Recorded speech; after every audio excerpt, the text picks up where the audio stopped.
Ayan guys, gagawa tayo ngayon ng chicken butter. Napakasimple po ang ating recipe.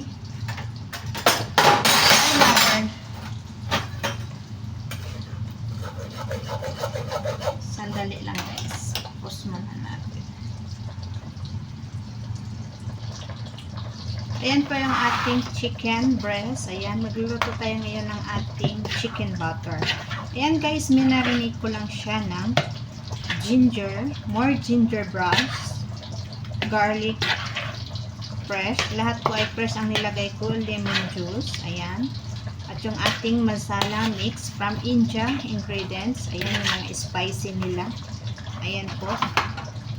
Meron tayong ditong cumin powder, coriander powder, chili powder, curcum powder, meron din silang turmeric powder. Ayan, ground cumin. At saka yung ating dried mango powder. Red chili at saka garaham masala. At saka yung black cardamom powder. Ayan guys yung ating nilagay dito. Ayan, minarinate ko lang siya ng 1 oras. Ayan guys, ito na yung ating pan. Ayan. Ngayon ay ilalagay ko dito yung ating minarinate. Ayan.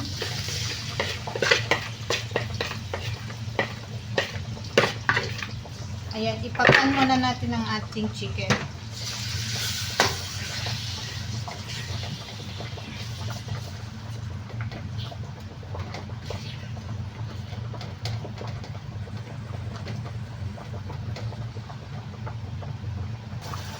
Ayan na guys, pwede na natin baliktaran ang ating chicken.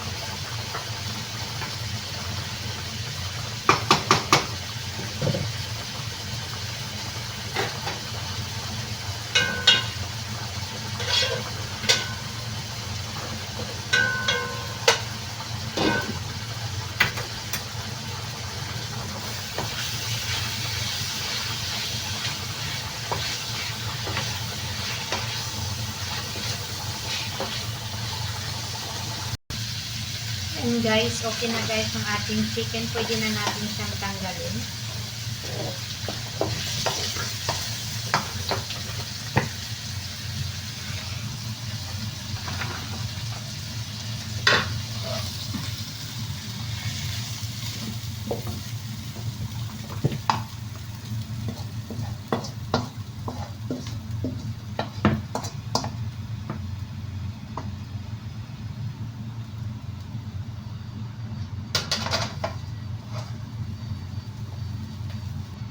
Ayan pala guys, hindi na natin nahugasan ang ating pan.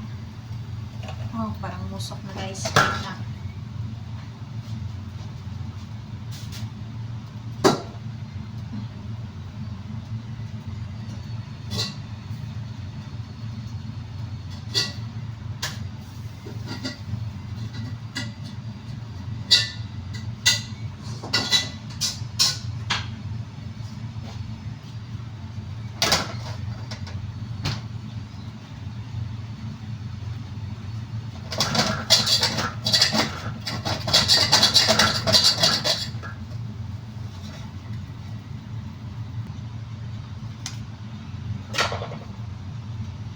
Ayan guys, maglalagay tayo ng butter ulit.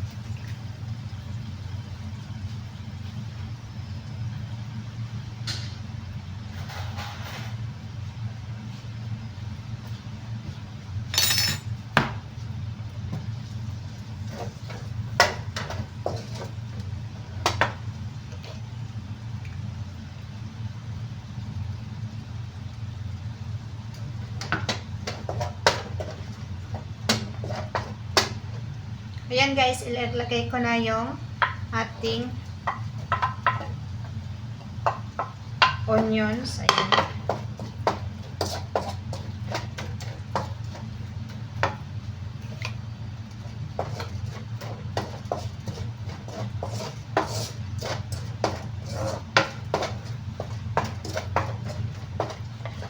Yung ating ginger, ating garlic. Ayan guys, sabay-sabay ko na.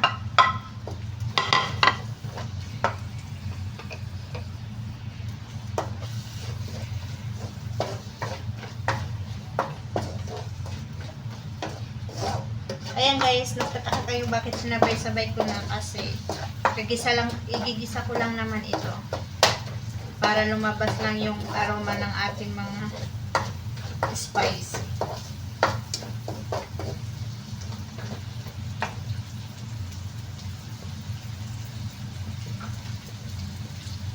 Ayan, maglalagay tayo ng 1 Maggi cubes. Isa lang muna guys, para hindi maalat. Tapos yung spicy kanina na pinagmarinate ko sa ating chicken ay maglalagay tayo dito paunti-unti para talagang yung lasa ng ating butter chicken cream.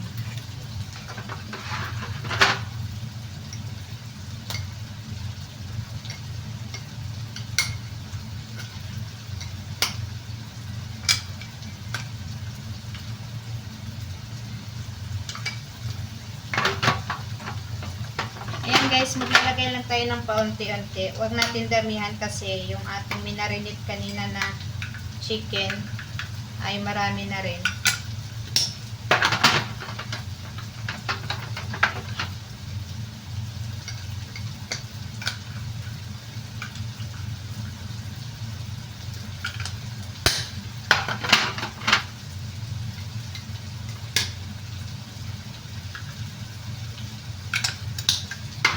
Yung mga ingredients, mga spicy guys, ni-repeat ko lang dito sa ating pan. Manikan lang to guys sa ating chili. Hindi ko lalagyan siya para hindi naman tayo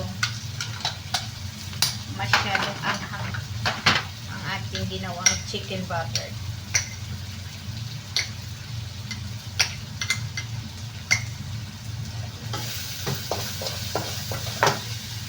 Ayan guys, super bango na.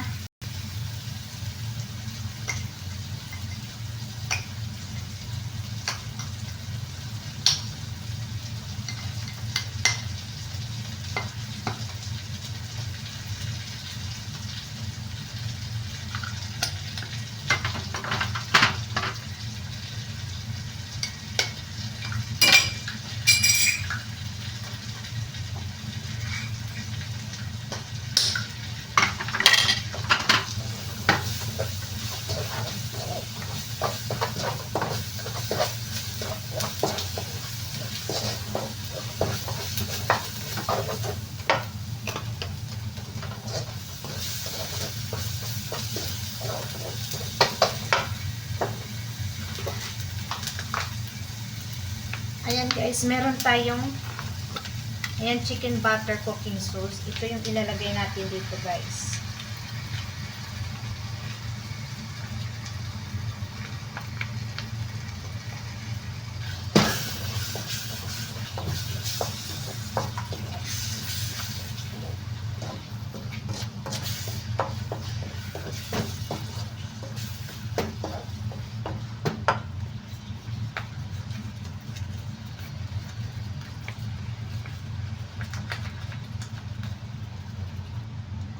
Ayan guys, meron tayong cashew nuts. Ayan. Ilalagay natin dito ang mga 1 cup siguro. Ayan. 1 cup na cashew nuts guys, inilagay ko.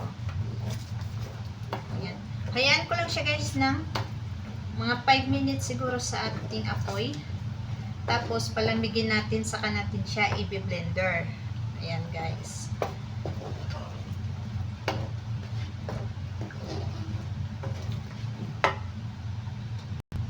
Ayan na pala guys. Ayan, hindi ko lang pinakita sa inyo kung paano ko blender kasi makapiright pa tayo sa ingay ng ating makina. Ayan na, i-blender ko na nga po siya. Ito ito na yung ating sauce. Yung ating pinakamasarap na chicken butter.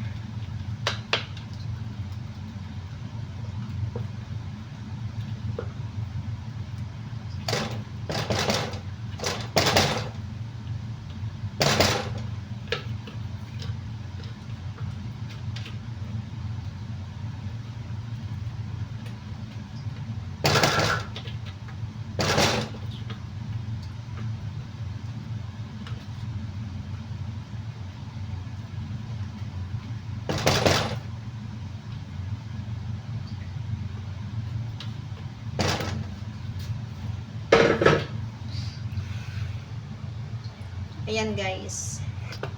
Parang madilim pa yung kita ng aking. Yan siya. Initin natin siya. Ayan. Yung last natin ilalagay ang ating cooking cream.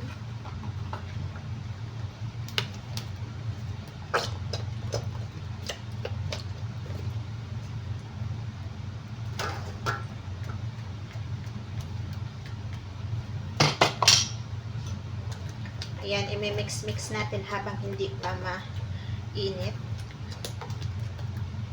Siyempre guys, ilolo natin yung ating apoy.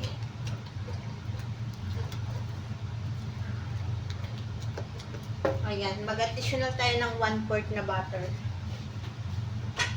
Ayan.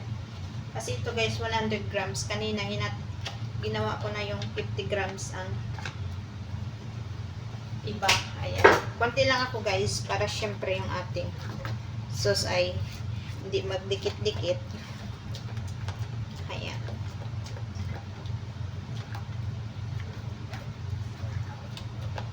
Ayan guys. Pag nahalo na natin guys, ilagay na natin yung ating chicken na nilagay kanina sa pan. Tapos, yung ating apoy ay ipalo lang natin talaga para yung ating chicken ay maluto pa at saka hindi masunog ang ating sauce din. Ayan guys, ihulog ko na nga palang ating chicken. Ayan.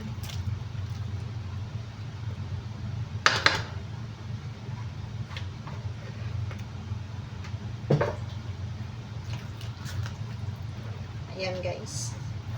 Ready to serve na ito pag uminit na guys. Ayan guys, thank you for watching.